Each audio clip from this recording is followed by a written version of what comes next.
اور اب قومی معاملات بارے خبر ہے کہ وزیر اعظم شہباز شریف کی زیر صدارت قومی سلامتی کمیٹی کا اہم اجلاس ہوا۔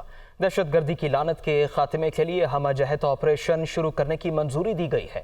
آپریشن کے حوالے سے حدود و قیود کے تعین کے لیے کمیٹی بھی قائم کر دی گئی ہے۔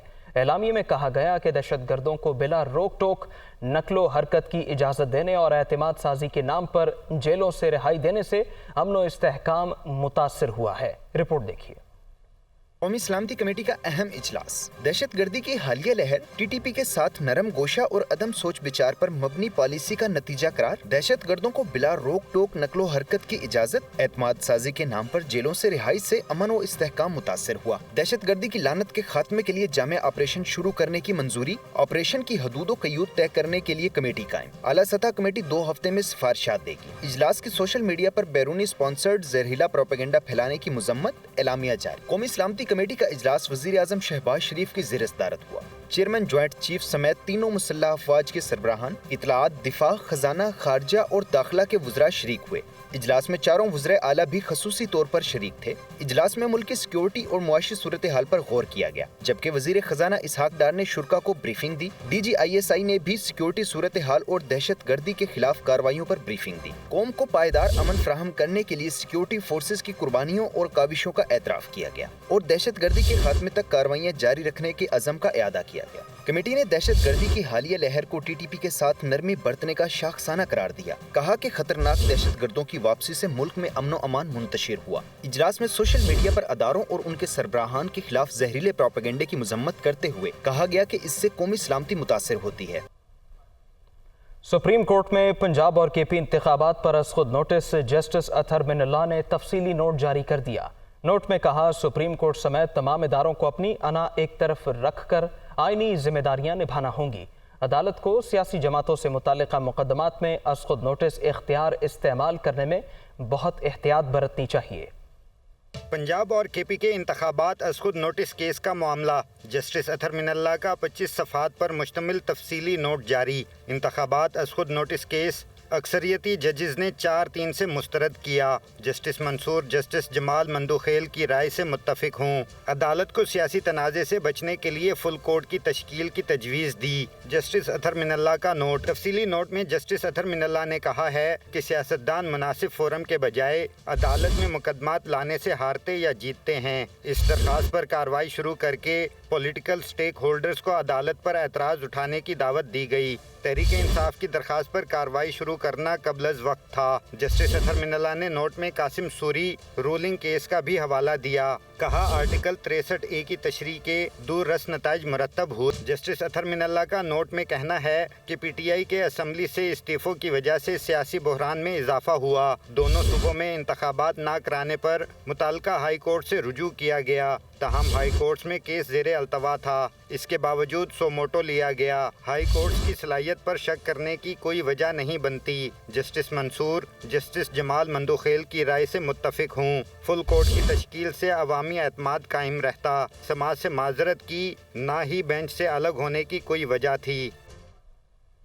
وفاقی حکومت نے چیف جسٹس آف پاکستان سے استعفے کا مطالبہ کر دیا۔ وزیر اطلاعات مریم اورنگزیب نے کہا کہ جسٹس اطہر من اللہ کا اختلافی نوٹ عدالتی کارروائی پر سوالیہ نشان ہے۔ متنازع بینچ اس پٹیشن پر بنایا گیا جو ڈسمس ہو چکی تھی۔ اب الیکشن کا نہیں بینچ فکسنگ کا معاملہ ہے۔ مریم اورنگزیب پریس کانفرنس سے خطاب کر رہی تھی۔ پنجاب اور خیبر پختونخوا کے الیکشنز کو اس سماعت کو اور اس پٹیشن کو ڈسمس کیا تھا۔ آج اطہر من اللہ صاحب نے جو فیصلہ دیا ہے اس میں نہ صرف عدالتی کارروائی کے اوپر سوالیہ نشان ہیں، بلکہ کیٹیگورکلی یہ کہا ہے کہ نہ وہ اس بینچ سے الگ ہوئے تھے، اور انہوں نے اپنے تینوں بردر ججز جو ہیں جنہوں نے فیصلے دیے ہیں ان کے فیصلے سے اتفاق کرتے ہوئے جو پٹیشن ہے اس کو ناقابل سماعت قرار دیا اور ڈسمس کر دیا ہے۔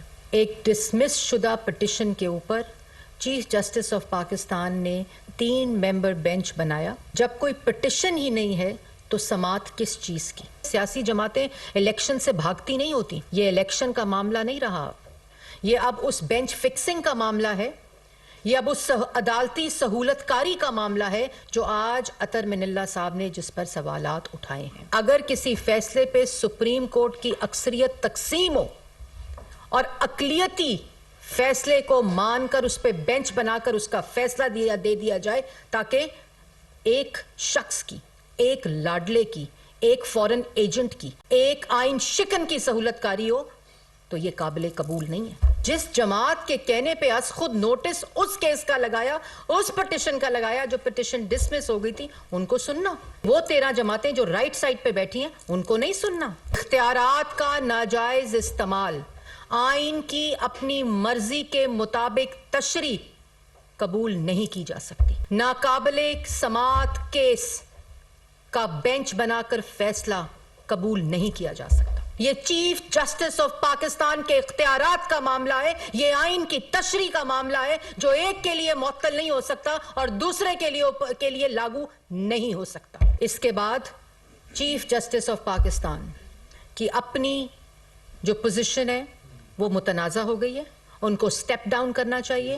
آج پاکستان کی عوام سب جانتی ہے، یہ تماشا ختم ہونا چاہیے، یہ آئین کے ساتھ کھلواڑ ختم ہونا چاہیے۔ پاکستان پیپلز پارٹی نے کہا ہے کہ سپریم کورٹ کا اکثریتی فیصلہ ہی نافذ العمل ہونا چاہیے۔ مذاکرات ہی سیاسی بحران کا واحد حل ہیں۔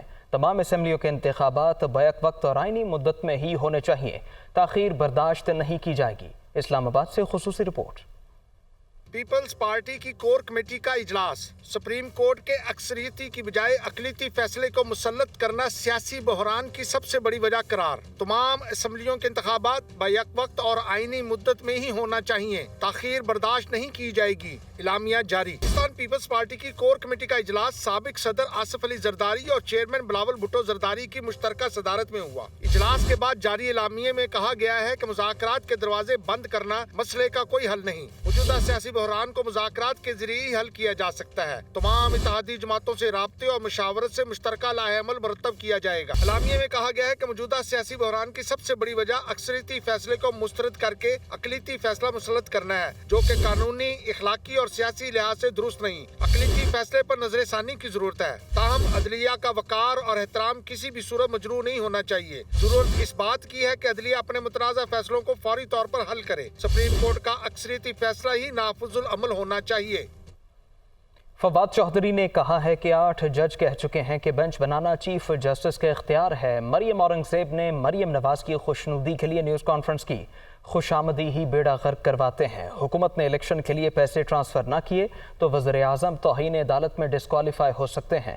وہ دنیا کا عمران خان کے ساتھ میں گفتگو کر رہے تھے۔ 27 مارچ کا فیصلہ ہے جس میں 9 ججز نے یہ اس آرڈر کے اوپر دستخط کیے ہیں کہ جناب چیف جسٹس صاحب نیا بینچ بنائیں۔ اس کو کسی بھی جو اب تک کا نوٹ آیا ہے اس میں ایکسپلین نہیں کیا گیا۔ 8 سپریم کورٹ کے ججز یہ طے کر چکے ہیں کہ بینچ بنانا چیف جسٹس کا اختیار ہے۔ مریم اورنگزیب نے جو پریس کانفرنس کی ہے، ایک مریم نواز کی خوشنودی حاصل کرنے کے لیے جب آپ حکومت میں ہوتے ہیں تو بہت سارے خوش آمدید بھی آپ کا بیڑا غرق کرواتے ہیں۔ کوئی نہ قانونی طور کے اوپر کوئی اس کے پاؤں ہے، نہ ہی اس کا کوئی عمل ہوگا۔ جو بڑا سٹیپ آنا ہے وہ تو یہی آنا ہے کہ کیا پرسوں حکومت یہ پیسے ٹرانسفر کرے گی، یعنی اور اگر وہ نہیں کریں گے تو ظاہر ہے پھر اگلا مرحلہ شروع ہوگا جس میں کہ وزیر اعظم کو توہین عدالت میں سپریم کورٹ میں بلایا جا سکتا ہے اور ان کو ڈسکوالیفائی بھی کیا جا سکتا ہے۔ یہ احساس پایا جاتا تھا کہ ملٹری لیڈرشپ کو پاکستان کی سیاسی اور جوڈیشل لیڈرشپ کے بالمقابل لا کے کھڑا کرنے کی خواہش ہے۔ اس اعلامیے سے وہ بات ظاہر نہیں ہوتی ہے۔ حکومت کی طرف سے یہ تاثر دینا کہ پاکستان ایک بنانا ریپبلک ہے جو بنیادی طور پہ اتنی کمزور ہو چکی ہے کہ وہاں پہ انتخابات بھی نہیں ہو سکتے اور ہم دہشت گردوں کے سامنے اتنے بے بس ہیں، یہ ظاہر ہے کہ ایک بڑی تشویشناک بات ہے۔ کوئی اور وزیر داخلہ ہوتا تو یہ کلیم کرنے سے پہلے وہ ریزائن کر دیتا۔ خبر ہے کہ الیکشن کمیشن کی درخواست پر توشہ خانہ فوجداری کارروائی سے متعلق کیس ہے۔ توشہ خانہ کیس جلد سماعت کرنے سے متعلق درخواست پر عمران خان کی طلبی کے سمن جاری کیے گئے۔ ایڈیشنل سیشن جج ظفر اقبال نے عمران خان کو آج پیش ہونے کے لیے سمن جاری کر دیے۔ عدم پیشی کی صورت میں قانون کے مطابق کارروائی عمل میں لائی جائے گی۔ سمن کا متن یہ ہے: تفتیشی افسر کو مکمل ریکارڈ عدالت میں پیش کرنے کا بھی حکم دیا گیا ہے۔ اپڈیٹ کرتے چلیں اہم خبر سے۔ الیکشن کمیشن کی درخواست پر توشہ خانہ فوجداری کارروائی سے متعلق اہم کیس ہے۔ انٹر بینک میں ڈالر روپے پر پھر حاوی ہو گیا۔ اسٹاک مارکیٹ میں بھی ہفتے کے آخری روز سرمایہ کاروں نے شیئرز کی فروخت کو ترجیح دی۔ سونے کی فی تولہ قیمت میں معمولی اضافہ ہوا ہے۔ انٹر بینک میں ڈالر کی قدر میں 23 پیسے اضافہ ہوا اور ڈالر 284 روپے 65 پیسے پر بند ہوا۔ فوریکس مارکیٹ ڈیلرز کے مطابق ڈالر کی مانگ بڑھنے کے باعث روپے کی قدر میں کمی دیکھی گئی۔ اس کے علاوہ ملکی زر معادلہ ذخائر میں متواتر کمی بھی روپے کی قدر میں عدم استحکام کا سبب ہے۔ عوام کے لیے اوپن مارکیٹ میں ڈالر 1 روپے 50 پیسے اضافے سے 291 روپے 50 پیسے کی سطح پر پہنچ گیا۔ دوسری جانب اسٹاک مارکیٹ میں 301 پوائنٹس کمی واقع ہوئی اور انڈیکس 40,049 پوائنٹس پر بند ہوا۔ بروکرز کا کہنا ہے کہ وزیر خزانہ اسحاق ڈار کے دورہ واشنگٹن کی منسوخی کی خبروں سے انویسٹرز خدشات کا شکار ہو گئے، جس کی وجہ سے مارکیٹ ریڈ زون میں بند ہوئی۔ آج سونے کی فی تولہ قیمت 100 روپے معمولی اضافے کے ساتھ 2,14,600 روپے ہو گئی۔ گیلپ سروے کے مطابق ملک کا کاروباری طبقہ جتنا آج مایوس ہے پہلے کبھی نہ تھا۔ گزشتہ سال کے سیاسی عدم استحکام نے مختلف اقتصادی بحرانوں کو جنم دیا۔ گیلپ کے تازہ ترین سروے کے مطابق 90% افراد کا کہنا ہے کہ ملک غلط سمت کی طرف جا رہا ہے۔ تاریخی مہنگائی، سیاسی رسہ کشی اور ڈیفالٹ کے خطرات نے مایوسی میں اضافہ کیا ہے۔ سروے رپورٹ میں بتایا گیا ہے کہ 38% اداروں نے اپنے ملازمین کو فارغ کرنا شروع کر دیا ہے۔ پیداواری لاگت بڑھنے کی وجہ سے کچھ کمپنیوں نے تو اپنی مصنوعات کی قیمت 50% تک بڑھا دی ہیں۔ اس کے باوجود 61% کاروباری اداروں کو مستقبل کے بارے میں منفی توقعات ہیں۔ گیلپ سروے بتاتا ہے کہ 44% کمپنیوں کو بجلی اور گیس کی لوڈ شیڈنگ بڑھنے کا خوف کھایا جا رہا ہے۔ سیکیورٹی فورسز کی بلوچستان میں بڑی کارروائی۔ بلوچستان میں دہشت گردی میں ملوث انتہائی مطلوب گلزار امام عرف شمبے کو گرفتار کر لیا گیا۔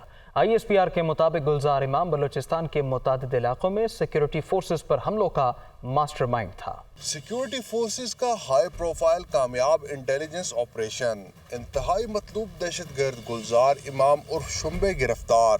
گلزار امام کالعدم تنظیم بلوچ نیشنل آرمی کا بانی رہنما بھی رہا ہے۔ ISPR کے مطابق کالعدم بلوچستان نیشنل آرمی پنجگور اور نوشکی میں قانون نافذ کرنے والے اداروں کی تنصیبات پر حملوں میں ملوث ہے۔ گلزار امام 2018 تک بلوچ ریپبلکن آرمی میں برامداغ بوگٹی کے بطور نائب کام کرتا رہا۔